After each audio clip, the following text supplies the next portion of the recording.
car il est glorieux et digne de régner. L'agneau est souverain. Nous élevons nos voix pour l'adorer. L'agneau est souverain. Car il est glorieux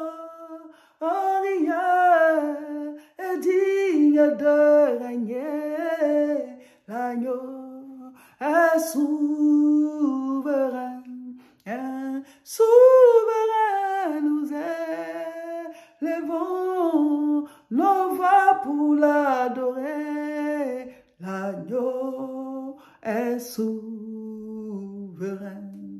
Shakele boy tirigenta barabosa. Aide ginti bidi weso idi girima.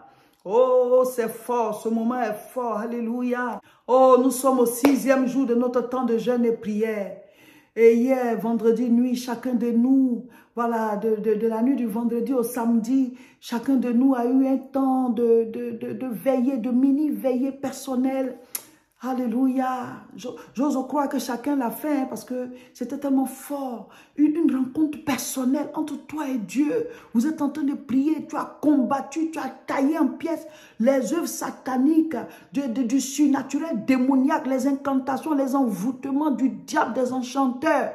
Oh mes frères, mes soeurs, il a dit de lier et ça sera lié. Il a dit de délier, ça sera délié. On a été bénis. Oui, on a été bénis pendant ces premiers jours de jeûne là. Vraiment, aujourd'hui, nous sommes au 6e jour. C'est fort, c'est puissant. Alléluia, gloire à Jésus. Gloire à Jésus. Soyez bénis, cher peuple de Dieu. Aujourd'hui, samedi 10 septembre 2022, nous sommes au 6e jour de notre temps de jeûne et prière. Et c'est fort et c'est puissant. Alléluia.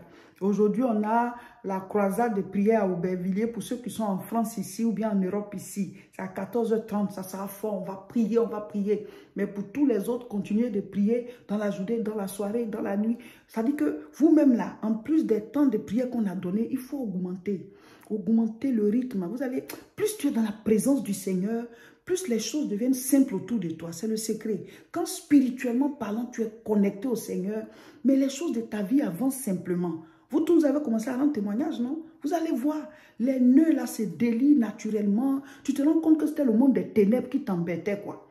Quand on est avec Dieu, quand il avance avec nous, vraiment, on fait notre part, il fait sa part. Parce que Dieu est fidèle. Donc, priez, mes frères, mes soeurs. Même si vous n'êtes pas ici pour la croisade, mais là où vous êtes, priez et on continue le programme normalement. Suivez les enseignements et appliquez. Amen. Le sujet de prière d'aujourd'hui, c'est « Je proclame que je marche dans le surnaturel divin. Je proclame le miracle dans tous les domaines de ma vie. Au nom de Jésus. Je proclame que je marche dans le surnaturel divin.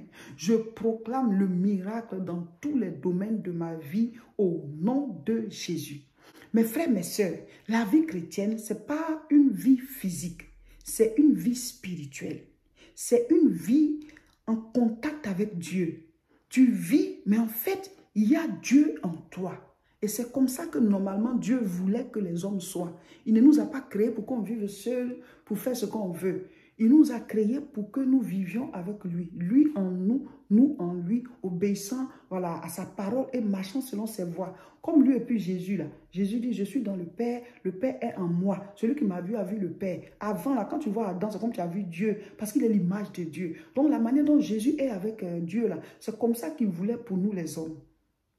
Et donc, on est sorti de sa présence par le péché, mais on a été racheté, on est reconnecté. Donc, tu dois savoir que tu es dans un monde surnaturel quand tu acceptes Jésus. Tu es né de nouveau et ce qui est né de l'esprit est esprit. Donc, tu es dans une vie où le miracle doit devenir permanent. Pas que du coup, des choses vont apparaître, hein, ce n'est pas de ça que je parle. Mais ton quotidien là, des choses doivent se décanter et puis tu dis ça c'est Dieu. Tu avances avec le surnaturel. Le miracle doit devenir naturel dans ta vie. Et nous allons prendre notre passage de base. Exode chapitre 13, je lis à partir du verset 21. L'Éternel allait devant eux le jour dans une colonne de nuée pour les guider dans leur chemin et la nuit dans une colonne de feu pour les éclairer, afin qu'ils marchent jour et nuit. La colonne de nuée ne se retirait point de devant le peuple pendant le jour, ni la colonne de feu pendant la nuit. Donc ici, c'est l'histoire du peuple d'Israël qui est sorti d'Égypte. Mais si vous connaissez bien l'histoire, c'est même pas miracle. Ce n'est pas des miracles, des choses qui se sont opérées pour que ce peuple-là puisse sortir. Donc, ce n'est pas miracle même qu'ils sont sortis. Il y a eu l'étape des 10 plaies que Dieu a utilisées pour pouvoir les faire sortir d'Égypte. Donc, ce n'est pas miracle même qu'ils sont sortis. Mais leur marche jusqu'à Canaan, ils ont vécu le surnaturel. Pourquoi? Parce que Dieu était avec eux. Et Dieu n'a pas choisi un peuple pour abandonner tous les autres. Il voulait passer par ce peuple pour envoyer celui par qui tous les autres peuples pouvaient être sauvés. C'est pour ça qu'il a dit à Abraham, je te bénirai pour que tu sois une source de bénédiction pour les autres peuples. Par toi, le Messie va naître. Il sera de ta descendance, mais ce sera pour sauver l'humanité. Donc, leur histoire, nous la prenons comme exemple pour dire que désormais, toi aussi, tu es sorti de l'Égypte. Ce n'est pas l'Égypte physique, hein. L'Égypte, c'est un pays. Mais de manière spirituelle, ça montre que tu es sorti du monde. Tu es sorti du monde de péché et tu marches maintenant vers la nouvelle Jérusalem. Mais tu es déjà racheté. Maintenant, pendant que tu es dans ta marche, c'est-à-dire qu'on est encore sur la terre, il y a des obstacles, il y a des difficultés. Et là, on a besoin de l'intervention de Dieu pour que notre vie soit simplifiée, pour que notre vie aille de gloire en gloire, que les choses soient rendues simples devant nous. Alléluia. Donc ici, Israël marchait. Dans la journée, il y avait une nuée.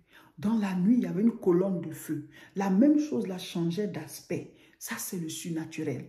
Même si on ne va pas voir la chose aussi comme ça sous nos yeux, hein, mais je veux te dire, toi, tu as le Saint-Esprit.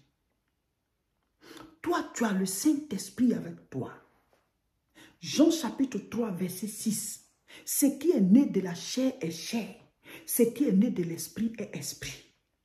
Le Saint-Esprit, c'est par lui que les miracles se font.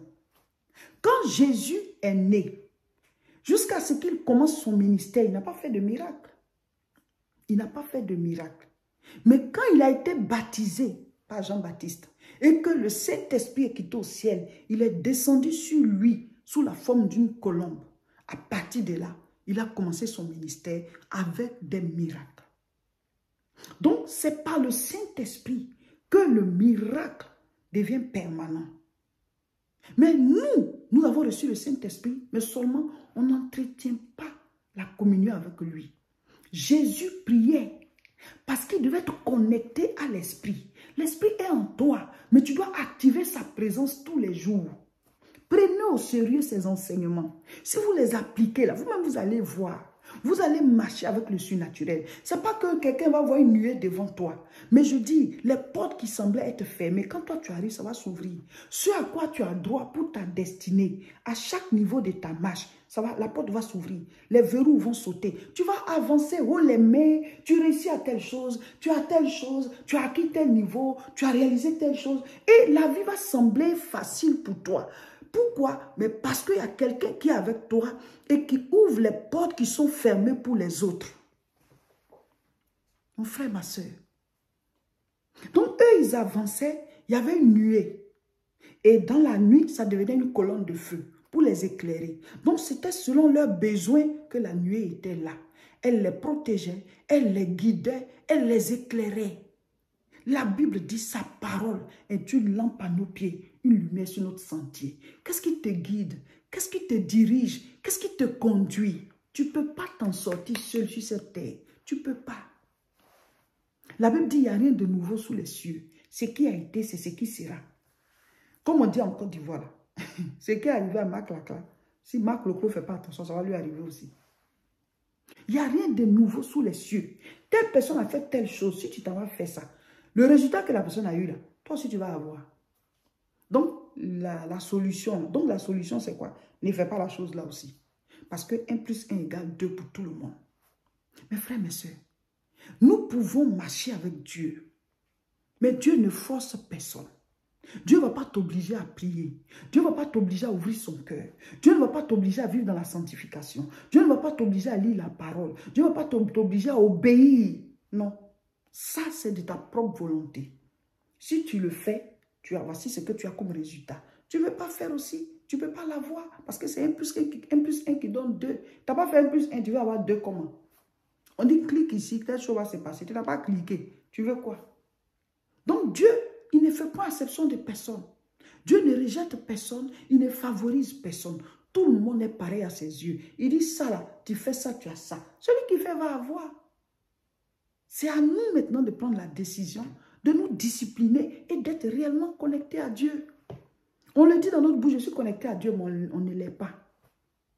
Donc ici, Israël était précédé par une nuée. Je lis encore un autre passage. Cette fois-ci, c'est Exode chapitre 14, à partir du verset 19. L'ange de Dieu qui allait devant le camp d'Israël partit et alla derrière eux. Et la colonne de nuée qui les précédait partit et se tint derrière eux. Elle se plaça entre le camp des Égyptiens et le camp d'Israël.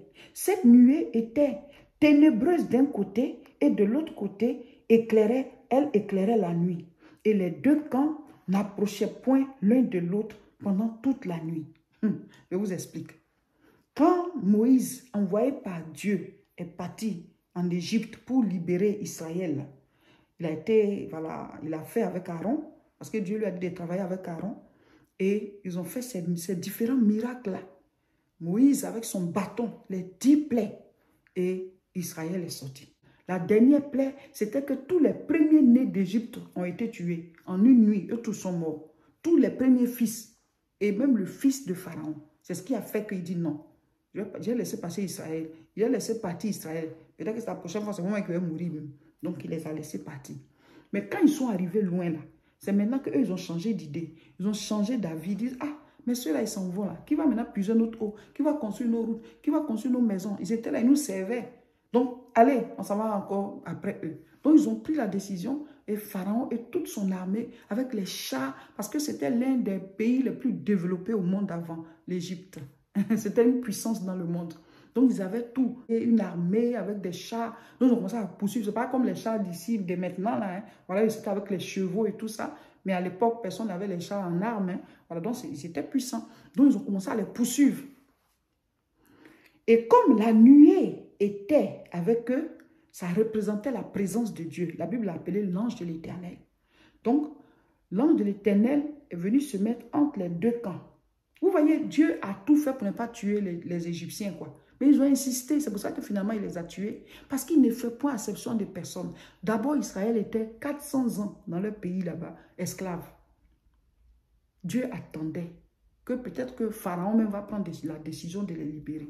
Mais il ne l'a pas fait. Donc finalement, il a envoyé quelqu'un avec une puissance pour les délivrer. Maintenant, les plaies là, ce n'est pas le premier jour Dieu a tué leur fils. Il a commencé par transformer l'eau en sang, les choses comme ça, à chaque étape. D'abord, on a jeté la verge, c'est devenu un serpent. Eux aussi, ils ont produit pour eux. Ils ont eu trop d'étapes, l'étape des mouches, des sauterelles et tout. Vous auriez pu les laisser partir. Mais non, jusqu'à finalement, on a tué vos enfants. Et maintenant, vous courez après eux. Donc, Dieu a tout essayé pour ne pas même tuer les Égyptiens aussi. Mais ils ont insisté. Quand ton ennemi insiste, la dernière décision va revenir à Dieu. Finalement, si c'est la mort seule qui va te délivrer de cet ennemi-là, mais Dieu va proclamer sa mort. C'est comme ça. Donc, les Égyptiens ont commencé à les poursuivre. Et comme eux, ils sont avec des chevaux et des chars, et que le peuple d'Israël, les Hébreux, là, eux, ils sont en train de marcher avec les enfants, leurs brebis, les femmes, peut-être d'autres sont enceintes et tout ça, d'autres allaitent. Donc, le rythme n'est pas pareil. Donc, ils étaient en train de les rattraper. Et qu'est-ce que la nuée a fait? La nuée a tourné, mon frère, surnaturel divin. Donc, la nuée qui était devant eux, là, eux, ils regardent ça comme ça, on dit, ah, les Égyptiens arrivent, oh, ils arrivent. Parce que quand les chars sont en train de rouler, voilà, dans le désert, on voit la poussière qui s'élève avec les chevaux. Et ils les connaissent, ils disent, ah, les voici. Ils connaissent leur accoutrement et tout ça. Donc, ils ont commencé à avoir peur. Donc, la nuée, là, a changé de place, c'est quitté devant. Et c'est venu se mettre derrière eux. Voilà, parce que c'est derrière que l'Égypte est en train de venir. Donc, ça s'est mis derrière. Et maintenant, quand ça s'est mis derrière, là, ça a formé comme un mur. Et de l'autre côté du mur, du côté des Égyptiens, il faisait nuit. Et ici, là, il faisait jour. Yes. Mon frère, ma soeur. Il faisait jour. Donc, les Égyptiens, leur camp, là, ils ne pouvaient plus aller au-delà pour venir toucher le peuple d'Israël.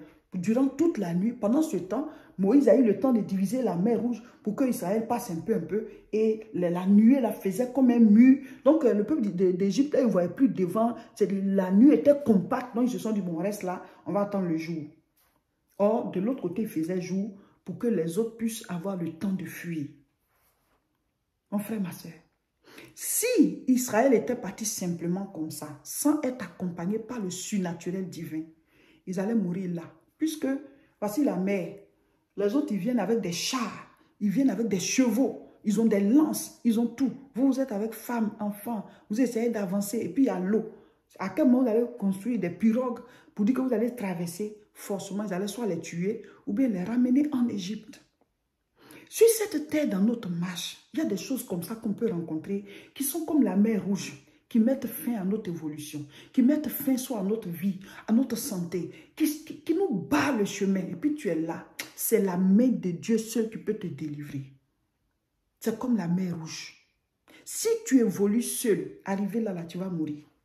Si tu évolues seul, arrivé là, c'est la fin de ta vie. Bon, tu constates ton échec, quoi.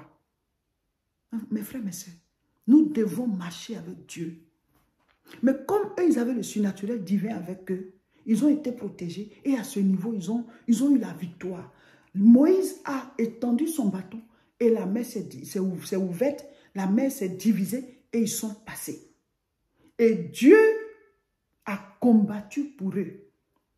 Quand ils sont passés, vous pouvez lire l'histoire et on a vu plusieurs films dessus. Quand ils ont fini de passer, les Égyptiens, la nuée a bougé maintenant. Et les Égyptiens, voyant que ceux-là ont traversé, ils sont passés voilà, au milieu de l'eau qui a été divisée, ils se sont dit qu'eux aussi pouvaient passer. Je vais te dire, le surnaturel démoniaque a des limites. Quand Moïse a fait le serpent, eux aussi ils ont fait. Quand Moïse a transformé l'eau en sang, eux aussi ils ont fait. Il y a des miracles qu'ils avaient fait aussi. Mais le surnaturel démoniaque, là, il y a un niveau où ça s'arrête. Il y a un niveau où ça s'arrête. Quand Moïse a divisé la mer, là, eux, ils ne pouvaient pas diviser. Ils ne pouvaient pas diviser. Donc, ils voulaient profiter de ce que Moïse a fait comme miracle pour qu'eux aussi puissent passer. Mais ils ont oublié qu'ils n'ont pas le même Dieu. Ils ont oublié qu'ils n'ont pas le même Dieu. Donc, eux, ils ont été engloutis par l'eau. Parce que qu'est-ce qui faisait que l'eau n'a pas englouti Israël? Parce qu'ils avaient la marque du Seigneur sur eux. Ils avaient la marque du Seigneur sur eux.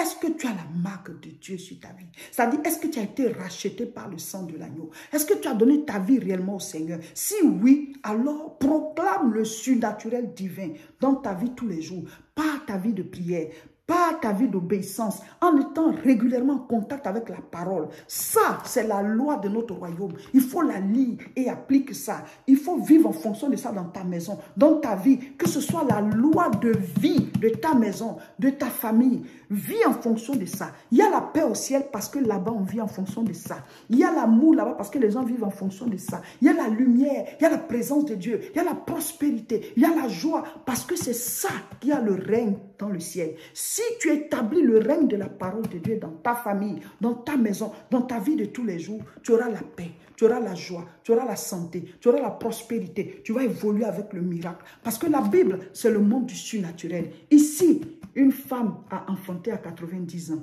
Ici, quelqu'un a prié, le feu est quitté au ciel pour tomber. Là où il y a les nuages, là où il y a la pluie, là, le feu est quitté là-bas. Ici, quelqu'un a divisé la mer. Ici, quelqu'un a marché sur l'eau. Ici, c'est le monde du surnaturel. Établis ta vie sur la parole. Vis en fonction de ce que la Bible dit. Il faut même la connaître. On ne peut pas tout connaître en un jour, hein?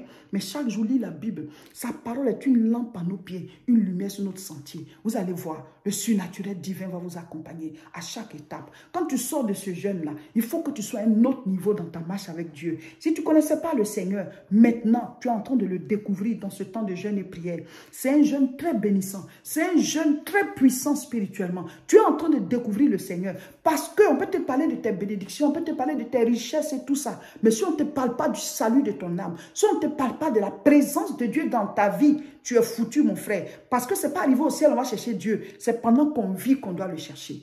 Déclencher le surnaturel divin par la nouvelle naissance, entretenir en passant du stade d'enfant au stade de fils et avoir sa vie de prière, d'obéissance, de méditation de la parole et de vie en fonction de cette parole, vous allez voir que le surnaturel va évoluer dans tous les domaines de votre vie. Parce que quand Dieu est là, le surnaturel est là. Quand Dieu est là, le surnaturel est là. Quand Dieu est là, le miracle est là. Dis-moi amen.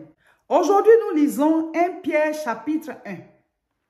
Pierre, apôtre de Jésus-Christ, à ceux qui sont étrangers et dispersés dans le Pont, la Galatie, la Cappadoce, l'Asie et la Bithynie, et qui sont élus selon la préscience de Dieu le Père, par la sanctification de l'Esprit, afin qu'ils deviennent obéissants et qu'ils participent à l'aspersion du sang de Jésus-Christ.